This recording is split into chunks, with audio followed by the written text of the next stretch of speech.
The rooster's crow is a welcome alarm when you're lulled to sleep by the traffic of Bogota. There is a tranquility in the steady single-lane roads that curve on the edge of the breeding mountains, hugging them close almost as if they were afraid of falling off. There is a comfort in the walls of rock on one side and the openness of cliffs and rolling hills on the other. There is nowhere to go but forward. For hours and hours, everything looks almost the same. Sharp corners that seem to be leading off the mountain, and inclines that make it look like you're driving up to heaven, and the cracked asphalt that eventually morphs into moss-covered rocks, warning you just how close you are to home. I remember opening the car door, breathing again, a wave of fresh air, and a lightness not unlike taking your backpack off as a child. At Agualuna, our little ranch, all the worries are left behind, the painted picket fence, scratched by years of tools and animals running around. They are buried in the flower beds full of orchids, purple and reaching towards the sky, wanting to be closer, always closer. Every morning I ran barefoot on red clay tiles, chasing after soccer balls and chickens. My mother used to yell from the balcony, asking why I never woke up on time back home. I had no answer for her, but there was something in the wind, something in the distant hills and the red roofs of whitewashed houses that called to me. Something about being the only one awake, enjoying this beauty that made it seem like it was just for me. The hazy sunrise melting into the morning dew and the smell of my grandmother brewing coffee I was too young to taste but still knew to love.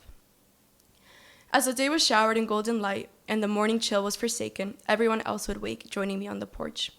We would light the crimson brick oven, cut the strikingly green avocados, dice the red tomatoes, and grind herbs that left my fingers stained a permanent dark green. My sister and I would cackle, running from our responsibilities, to and from this giant willow tree we believed came straight from Pixie Hollow. We would race kites and play hide and seek, laughing at not being tall enough to climb the branches of our favorite tree. In the afternoon, we would lie under the sun in woven hammocks, my fingers and face sticky with mango as the wind rocked me to sleep. The nights themselves were magical, filled with music and fireflies, with my parents dancing, illuminated by the fire, somehow lighter than I've ever seen them since. They didn't know. They knew. I didn't, but they knew. There was something heavy in the air, and I was too worried about my great-grandmother cheating at Parcheesi and stealing candy from the kitchen, hand in hand with my sister, to notice. You were too young, they claimed, years later, sitting at the kitchen table over a game of cards. There was no reason to tell you, they said half-heartedly, trying to justify the thought of sparing us some pain. They don't know we cried on the plane. They don't know we've cried every time since, staring out the tiny windows, seeing the mountains getting smaller and smaller, disappearing and being replaced by a vast blue ocean, and then nothing. How much longer would I have stayed under the willow tree playing with the green curtains?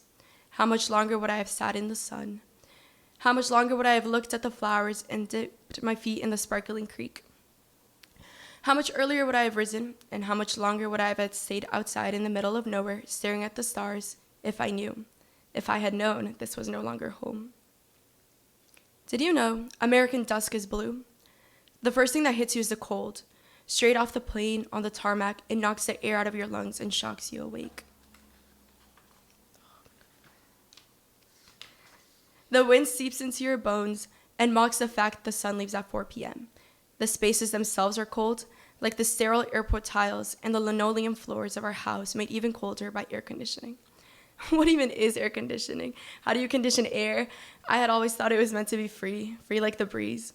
The people are cold, like immigration officers under fluorescent lighting with their shiny silver badges. I know those are cold. Or landlords, looking over the frame of their glasses at a family they didn't want to trust, carrying their lives in suitcases and their dreams so clearly on their sleeves. The United States is so gray. I didn't think it would be. I miss the lush green mountains, replaced by 6-lane highways and concrete overpasses.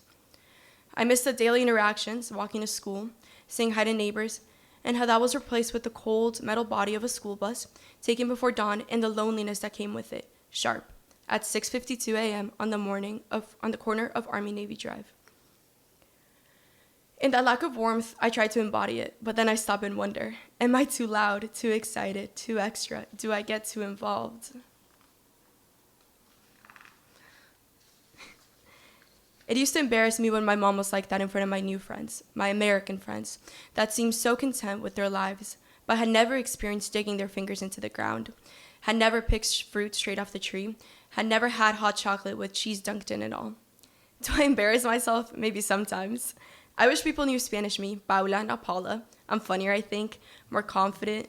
I don't watch my words as much. It's so easy. How many times have I been told I speak too fast? I wonder if that's maybe because I fear I won't be heard. And above all, I wonder if in trying to be here and not there, have I too become cold? My cousins claim I've changed, casually, just an observation to them, but like a dagger through my heart, twisting my last sense of identity that hurts, to then I'm no longer one of them. I am different, and yet every time I trip over my words, I have to restart my sentence or hesitate in saying my name, pronouncing it wrong on purpose, Paula, not Paula, so I might be understood, I might be included. In those moments, I know I will never be from this place either.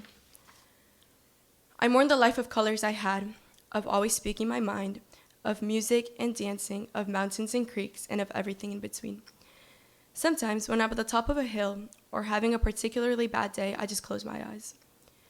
And in the orange of the inside of my eyelids, I see the mountains. I see the fence and the avocado tree. I hear the crickets and the stray dogs down the road. I hear my grandmother laughing and my parents still full of life.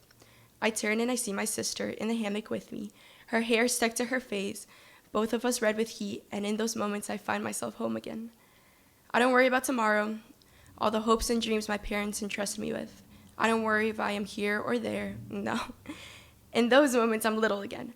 The only thing I care about is dessert and chasing fireflies, and if I might be able to play Parcheesi too.